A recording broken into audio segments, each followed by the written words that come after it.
Hello dear future officer, स्वागत है आप सभी का ओनली एस के टारगेट प्रीलिम 2021 में। करंट अफेयर्स का हम यहाँ रिवीजन करने वाले हैं एमसीक्यूज़ के थ्रू।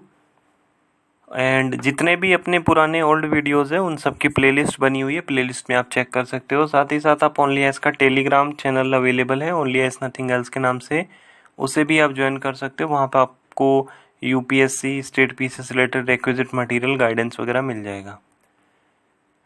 क्वेश्चन नंबर 1 बहुत इजी सा क्वेश्चन है। इसमें बात की गई है कि global warming is considered as the greatest threat to the environment, which of the following factors contribute to the global warming.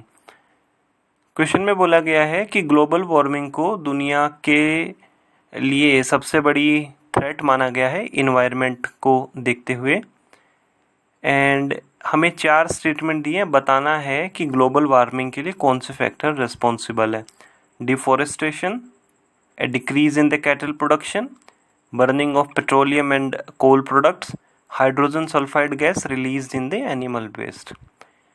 जहाँ तक डिफोरेस्टेशन की बात है, जंगलों की कटाई हो रही है, पेड़ पौधे कम बचे हैं, उसकी वजह से ग्लोबल वार्मिंग हो रही है। क्योंकि पेड़ पौधे कम होंगे तो ऑक्सीजन का जो सिक्वेस्ट्रेशन है, जो ऑक्सीजन अवशोषित की जो कार्बन डाइऑक्साइड का सिक्वेस्ट्रेशन है, कार्बन डाइऑक्साइड जो अवशोषित की जाती है पेड़ों द्वारा, वो अब कम हो चुकी है। तो पहला बिल्कुल सही है।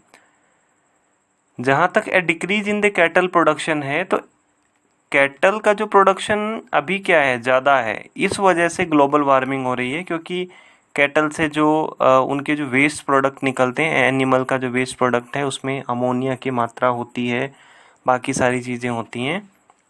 तो अगर कैटल प्रोडक्शन डिक्रीज होगा तो इससे ग्लोबल वार्मिंग इंक्रीज नहीं होगा, ग्लोबल वार्मिंग डिक्रीज होगा। दूसरा स्टेटमेंट गलत है। पेट्रोलियम और कोल जो हमारे प्रोडक्ट्स हैं, इनके जलने से बिल्कुल ग्लोबल वार्मिंग होता है, धुआं होता है, काला धुआं है, पार्टिकुलेट मैटर है, बाकी जो गैसेस हैं। एनिमल वेस्ट के अंदर जो हाइड्रोजन सल्फाइड गैस निकलती है, वो भी एक रिस्पॉन्सिबल फैक्टर है। तो इस क्वेश्चन बहुत ही ईजी है। अगर हमें दूसरा स्टेटमेंट अगर हम कैंसिल आउट कर देते हैं तो हमारे पास सिर्फ ऑप्शन नंबर सी बचता है, 1, 3 एंड 4। तो डिफोरेस्टेशन एक फैक्टर हो गया, पेट्रोलियम एंड कोल जो प्रोडक्ट हैं उनका बर्निंग हो गया, हाइड्रोजन सल्फाइड जो रिलीज होती है वो भी हो गया। तो दूसरा स्टेटमेंट गलत इसलिए है कि अगर कैटल प्रोडक्शन में डिक्रीज होगा तो इससे क्या होगा, ग्लोबल जो वार्मिंग है ओवरऑल वो डिक्रीज होगी। एंड ग्लोबल वार्मिंग क्या है, ग्लोबल वार्मिंग है हमारी जो अर्थ का लोअर जो एटमॉस्फेयर है उसका टेम्परेचर ग्रीन हाउस गैसेस की वजह से इंक्रीज हो रहा है। और जनरली ऐसा देखा गया है कि जो एंथ्रोपोजेनिक, मतलब ये जो अभी हमारी ग्लोबल वार्मिंग हो रही है उसके लिए ह्यूमन ज़्यादा रिस्पॉन्सिबल है। अभी 5-7 दिन पहले ही आईपीसीसी की रिपोर्ट आई थी, आईपीसीसी का शायद 5th या 6th एडिशन था वो। तो वो रिपोर्ट भी, उस रिपोर्ट के बेसिस पे हो सकता है कि कोई मेंस में क्वेश्चन आ जाए। पहला, तीसरा, चौथा हमारा स्टेटमेंट सही है। हिंदी में आप इसे यहाँ देखोगे। क्वेश्चन नंबर 2 में बात की गई है सोवरीन गोल्ड बॉन्ड स्कीम की, एसजीबी के बारे में बात की गई है। पहला बोला गया है कि ये गवर्नमेंट की सिक्योरिटीज़ है जो कि ग्राम्स ऑफ गोल्ड में डिनोमिनेटेड रहती हैं। दूसरे में बात की गई है कि इन सिक्योरिटी को हम एज ए कोलेट्रल यूज़ कर सकते हैं एनबीएफसी से या फाइनेंशियल इंस्टीट्यूशन से लोन वगैरह के लेने के लिए। तीसरा बोला है कि this bonds are the tradable. देखो, भारत में गोल्ड को लेके, सोने को लेके लोगों में बहुत ज़्यादा एक अट्रैक्शन रहता है। बहुत सारे लोग जो हैं वो गोल्ड में इन्वेस्ट करना चाहते हैं। लाइक मान लो कि अभी सपोज करते हैं कि 50,000 रुपये का 10 ग्राम गोल्ड मिल रहा है, तो लोग सोचते हैं कि मेरे पास जो मनी है उसको मैं गोल्ड में लगा देता हूँ ताकि मुझे आगे जो है वो बेनिफिट होगा। ठीक है। अब क्या होता है कि लोग वो सोना खरीद के अपने घर पे रख लेते हैं। मान लो कि आपके पास पैसे हैं, आपने 100 ग्राम सोना जो है वो ख़रीद लिया है और आप वेट कर रहे हो कि इसके कब जो है प्राइसेस इंक्रीज होंगे और मैं अपना प्रॉफिट जो है बुक कर लूँगा। ऐसे में क्या होता है कि वो गोल्ड हमें, क्योंकि गोल्ड का इंडिया में तो कोई बहुत ज़्यादा सोर्स है नहीं गोल्ड का, तो हमें बाहर से वो मंगाना पड़ता है और हमारा जो है वो इम्पोर्ट जो है बहुत ज़्यादा हो जाता है। इसी को देखते हुए सरकार ने सॉवरिन गोल्ड बॉन्ड स्कीम लेके आए। इसमें ये होता है कि हम इसमें सोने में गोल्ड के अंदर इन्वेस्ट कर रहे हैं, मान लो कि किसी के पास 1 लाख रुपए हैं, वो 1 लाख रुपए इन्वेस्ट करता है तो उसे एक बॉन्ड मिल जाएगा और उस बॉन्ड पे लिखा रहेगा कि आपने 2 ग्राम 10 ग्राम 20 ग्राम के इक्विवेलेंट आपने गोल्ड में इन्वेस्ट किया है। तो पहला बिल्कुल सही है, गवर्नमेंट सिक्योरिटीज़ है, डिनोमिनेटेड होती है ग्राम्स ऑफ गोल्ड में और ये सिक्योरिटी है। तो सिक्योरिटी में अगर हम पैसे इन्वेस्ट कर रहे हैं तो बाद में हमें एक रिसिप्ट मिलती है। मान लो किसी ने 10 लाख रुपए इन्वेस्ट किया तो उसे एक 10 लाख रुपए की इक्विवेलेंट एक रिसिप्ट मिलेगी कि भाई इस व्यक्ति ने जो है वो गोल्ड बॉन्ड में पैसे लगाए हुए हैं। तो उसको वो क्या कर सकता है, कोलेटरल के रूप में यूज़ कर सकता है। बैंक में जाके बोल सकता है कि मुझे लोन चाहिए और मैं आपके पास ये अपनी रिसिप्ट जो है वो रख रहा हूँ एज ए सिक्योरिटी। दूसरा भी सही है एंड तीसरा भी बिल्कुल सही है, या ये ट्रेडेबल है, एक्सचेंजेबल है। तो पहला स्टेटमेंट बिल्कुल करेक्ट है। इसमें ये होता है कि हम गोल्ड के अंदर पैसे इन्वेस्ट कर रहे हैं और हमें जो रिसिप्ट मिलती है उसमें इक्विवेलेंट टू द गोल्ड होता है कि आपने 2 ग्राम 5 ग्राम 20 ग्राम इस तरीके से गोल्ड की इक्विवेलेंट।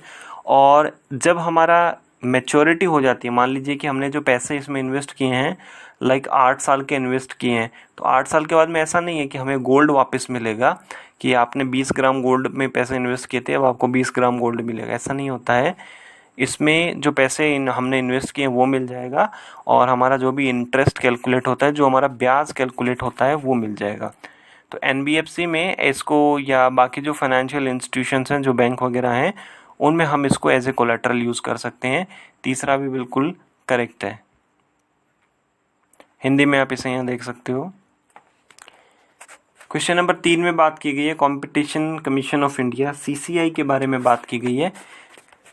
बहुत इजी क्वेश्चन है ये भी। इसमें बात की गई है कि ये रेगुलेट करता है acquisition, acquiring of control, merger acquisition which is likely to cause an appreciable adverse effect on the competition of India. मान लीजिए कोई 2 कंपनी है वो आपस में मर्ज हो रही है, या एक बड़ी कंपनी दूसरी छोटी कंपनी को एक्वायर कर रही है, एक्विजिशन कर रही है और इनके मर्जर से, एक्विजिशन से मार्केट के अंदर जो फ्री कंपटीशन है उस पर अगर कोई इफेक्ट आता है तो ऐसी कंडीशन में सीसीआई का हमें अप्रूवल चाहिए। दूसरा है कि ये स्टैच्यूरी बॉडी है। तीसरा बोला है कि कोई भी स्टैच्यूरी बॉडी मान लीजिए कि जो कानून के द्वारा बनाई गई है वो यहाँ पे इसको एज ए ओपिनियन के लिए भेज सकती है, रेफरेंस भेज सकती है कि भाई आपका इसको लेके क्या ओपिनियन है।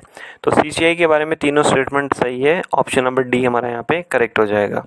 तो पहला करेक्ट इसलिए है कि कभी भी मान लीजिए कि कोई एक्विजिशन हो रहा है, एक्वायरिंग कंट्रोल हो रहा है, इस तरीके का मर्जर हो रहा है जिसमें कंडीशन ये है कि ये एक्विजिशन, मर्जर, ये एक्वायरिंग कंट्रोल कुछ इस तरीके का है जिससे फ्री मार्केट जो कंपटीशन में वो है उस पर कहीं ना कहीं कोई एडवर्स इम्पैक्ट आ सकता है। अभी रिसेंटली आप देख रहे होंगे कि जो फ्यूचर ग्रुप है बिग बाज़ार वाला और शायद अमेज़न, इन दोनों के बीच में चल रहा है।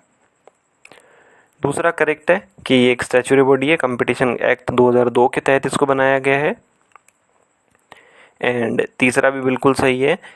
अगर कोई ऐसी स्टैच्यूटरी बॉडी है जिसको लॉ के द्वारा बनाया गया है वो अगर कंपटीशन कमीशन ऑफ इंडिया को कोई रेफरेंस भेज सकती है ओपिनियन के लिए।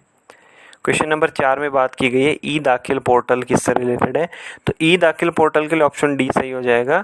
जो कंज्यूमर्स की जो कंप्लेंट्स होती हैं, जैसे मान लीजिए आपने कहीं कोई सामान खरीदा, कुछ परचेज़ किया, कुछ सर्विसेज जो परचेज़ की हैं उससे अगर रिलेटेड हमारी कोई शिकायतें हैं तो वो हम इस पर रजिस्टर करा सकते हैं। तो कंज्यूमर प्रोटेक्शन एक्ट 2019 के अंदर ये प्रोविज़न दिया गया था कि अब हम ई फाइलिंग कर सकते हैं कंप्लेंट्स की, यानी कि हम ऑनलाइन भी कंप्लेंट फाइल कर सकते हैं, उससे ये रिलेटेड है। हिंदी में आप इसे यहाँ देख सकते हो। क्वेश्चन नंबर 5 अगेन बहुत इजी सा क्वेश्चन है। हमें ये बताना है कि ऐसी कौन सी कोर इंडस्ट्रीज़ हैं जो कि IIP यानी कि इंडेक्स ऑफ इंडस्ट्रियल प्रोडक्शन के अंदर इंक्लूडेड है। Iron, steel, coal and telecom. देखो टेलीकॉम जैसा कोई सेक्टर नहीं है। अगर हम डी कैंसिल आउट कर देते हैं तो we are left with the option C, that is 2 और 3। तो हमारे पास 3 कौन कौन से हो गए? Coal, crude oil, natural gas, refinery product, fertiliser, steel, cement and electricity.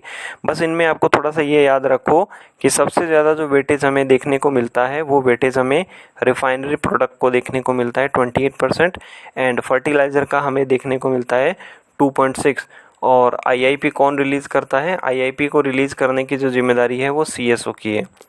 यानी कि सेंट्रल स्टैटिस्टिकल ऑर्गेनाइजेशन या NSO, नेशनल स्टैटिस्टिकल ऑर्गेनाइजेशन, राष्ट्रीय सांख्यिकी संगठन। तो ये आज का हमारे 5 क्वेश्चन थे करंट अफेयर्स से रिलेटेड जो हैं। एंड आप इन वीडियोस को आप अपने साथी बंधुओं के साथ शेयर भी कर सकते हैं ताकि ज़्यादा से ज़्यादा विद्यार्थी इनका बेनिफिट ले सकें। तो OnlyAS से जुड़े रहने के लिए आप सभी मित्रों का बहुत बहुत धन्यवाद एंड आपका दिन मंगलमय हो।